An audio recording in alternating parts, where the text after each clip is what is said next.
For most of my life, I've really only wanted two things: to be a wife and a mom, and to be a pediatrician. Today, I'm a practicing ped, but the wife and mom thing just hasn't happened.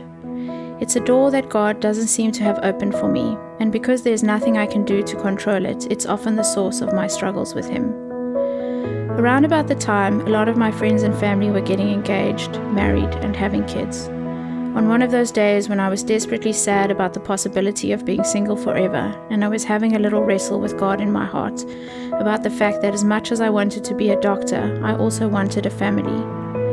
I was standing in neonatal ICU, putting up lines on a brand new tiny premature baby, and in a swirl of confusion and sadness, a strong, clear sentence stopped everything.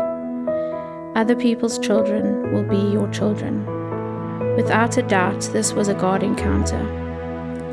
In that moment, I started to consider that maybe God had plans for me that needed me to be unattached. Maybe I needed to be mobile to move to another part of the country or even another continent. Maybe it just meant that I could give the babies 100% without feeling guilty about my own babies at home.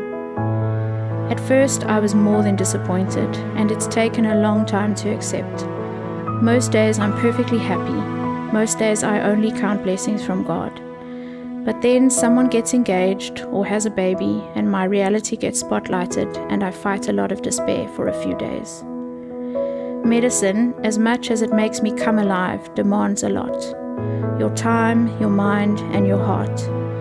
You must give it whole days and nights and weekends sometimes, and it will expect you to keep on working even if you've just desperately tried and failed to keep a little person alive.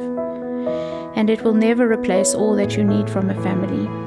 It cannot hug you or listen to you rant about a bad day or go on holiday with you or love you unconditionally.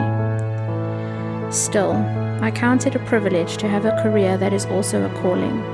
I've always loved medicine and the science behind it, but I've come to really love the people, the ones I get to work alongside, and especially the kids and their families I get to serve, in what's probably some of the worst days or weeks of their lives, to be something solid, calm, and reassuring in the midst of their storm. These are my children, and as I love and serve them, I feel His Father heart in me, filling me with what I need to get through the good and bad times, because I am His child, and that makes all the difference.